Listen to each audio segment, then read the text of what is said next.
좋은 아침입니다. 하나님과 말씀과 오늘 다시 시작. 안녕하세요. 김배강 목사입니다.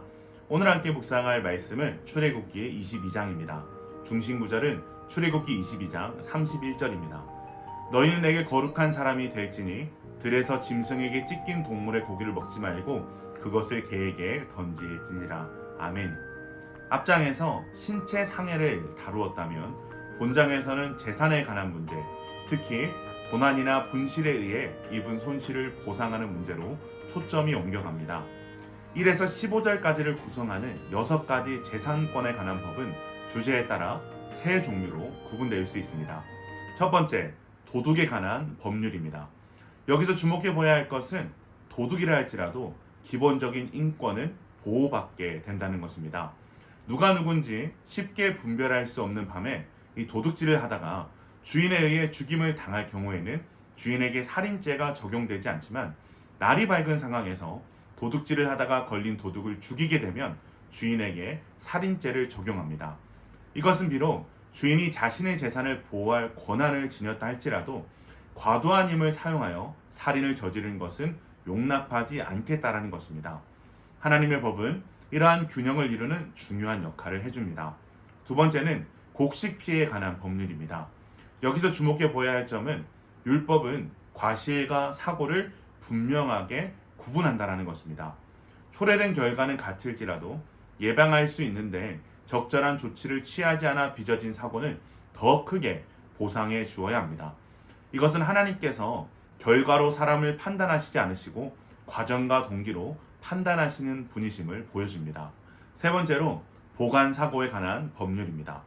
이 단락에서 구절을 제외하면 모든 규정이 짐승 또는 물건을 맡겼다가 분실되었을 경우를 다루고 있다는 것을 알 수 있습니다. 여기서 주목해야 할 것은 물건을 빌리거나 맡은 자가 이웃의 것에 손을 대지 아니하였다고 하나님 앞에서 맹세한다면 그 결백을 믿어주어야 한다는 것입니다. 만약 상대방이 거짓으로 맹세를 했다고 할지라도 그 거짓말에 대한 보응은 여호와 하나님께서 행하실 일이기에 인간은 그 맹세한 바를 순전하게 용납해야만 한다는 것입니다. 이것이 하나님의 절대 주권을 인정하고 믿는 이스라엘 공동체가 가져야 할 바른 신앙의 태도입니다. 그 다음 등장하는 섹션은 도덕과 종교에 관한 법률입니다. 첫 번째는 혼전 성관계에 관한 법률입니다. 이 법규는 약혼하지 않는 처녀를 꿰어서 동침하는 행동을 규제하는 법입니다. 그런 행동을 한 남자는 처녀의 아버지가 결혼에 동의를 하든 그렇지 않든 상당한 금액을 지불할 책임을 지게 되는데요. 이는 혼전 성관계를 방지하려는 의도를 담고 있음과 동시에 이 당시 소외 계층인 여인의 생기에 대한 배려의 법규라고 볼 수 있습니다. 이 도덕과 종교에 관한 두 번째 법은 사형에 해당하는 3가지 범죄인 주술, 수간, 우상 숭배에 관한 법입니다. 이 3가지는 하나님과의 특별한 관계 속으로 들어가게 된 언약 공동체의 거룩한 삶을 파괴하는 행위입니다. 여기서 동물과의 성관계는 창조 질서에 어긋난 행위일 뿐만이 아니라 궁극적으로 이스라엘 주변 세계에서 널리 행해지던 동물 숭배나 제사의식 일부를 구성하고 있기 때문에 우상 숭배의 일종으로 간주합니다. 그렇기에 신앙 공동체의 근간을 흔드는 이 3가지 범죄의 행위는 사형으로서 엄히 다루어지고 있습니다. 세 번째 법규는 힘없고 연약한 자에 대한 배려입니다. 수직적인 차원에서 볼 때 철저하게 여호와 하나님을 중심으로 하는 거룩한 언약 공동체를 이루어야 하는 이스라엘 백성은 이제 수평적인 차원에서 자기들과 더불어 살아가는 외국인 나그네와 과부 및 고아를 압제하거나 괴롭혀서는 안 됩니다. 왜냐하면 이스라엘 백성들 역시 외국인 나그네로서 약자의 삶을 산 적이 있기 때문입니다. 만일 이스라엘 백성이 사회적인 약자들을 괴롭힌 탓에 그들이 하나님께 부르짖는다면 하나님은 반드시 그들의 부르짖음을 들으시고 심판하실 것을 말씀하십니다. 더 나아가 경제 분야에서도 사회적인 약자를 향한 특별한 관심과 배려를 멈추지 말 것을 요청합니다. 돈을 빌려줄 때에도 그 사람의 형편을 헤아려 재촉해서도 안 되고 최소한의 몸을 가리고 덮을 것이 있도록 배려해 줄 것을 명령하고 계십니다. 자비로우신 하나님은 항상 약자의 편이 되십니다.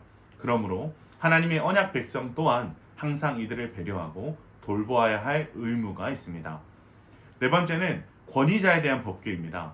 하나님께서 세우신 지도자를 모욕하고 저주하는 행동은 그를 세우신 하나님의 선택과 결정을 무시하는 것이 되기 때문에 하나님의 권위에 대한 도전이라는 것입니다.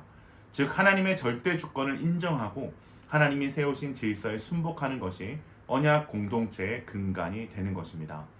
다섯 번째는 첫 열매에 관한 법규입니다. 하나님께서는 처음 난 아들, 곡식, 가축들을 하나님의 것으로 거룩하게 구별하여 드릴 것을 말씀합니다. 이러한 구별을 통해 누리는 모든 것이 하나님의 은혜이며 나의 주인은 하나님이시라는 거룩한 고백을 드리는 것입니다. 마지막 여섯 번째는 들에서 죽은 짐승의 고기를 먹지 말라는 법규입니다. 이스라엘은 하나님의 거룩한 백성으로서 피를 제대로 제거하지 않은 고기 등과 같이 부정한 음식을 멀리해야 합니다. 이것은 이스라엘 백성의 먹고 마시는 것 또한 제의적인 의미를 가지고 있음을 보여줍니다. 즉 이스라엘 백성은 하나님을 예배하는 거룩한 자들이기에 먹는 것으로도 자신의 정체성을 분명하게 지켜나가는 예배자가 되어야 한다는 것입니다.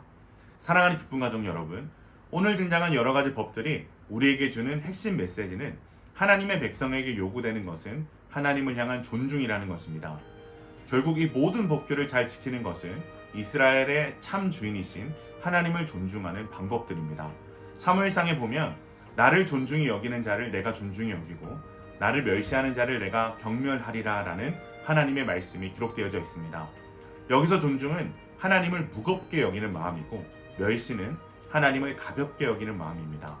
즉 우리가 드리는 예배에서부터 삶에 먹고 마시는 일, 본능에 따른 성에 관한 일, 약자를 배려하고 돌보는 모든 일에 하나님을 무겁게 생각하는 마음이 있어야 한다는 것입니다. 사랑하는 성도 여러분, 이 아침 나의 욕망의 무게와 하나님을 향한 존중의 무게를 저울질 해보시기를 바랍니다. 나는 과연 하나님의 백성으로서 얼마나 하나님을 존중하고 살아가는지, 하나님을 경외하는 마음과 내게 베푸신 은혜의 무게가 너무 가벼워지지는 않았는지 돌아볼 수 있기를 원합니다. 하나님의 백성의 거룩한 정체성은 하나님을 향한 존중에 있습니다. 오늘도 말씀 앞에 정직하고도 깊은 변화와 회복을 경험하시는 기쁜 가족들 되시길 주님의 이름으로 축원합니다.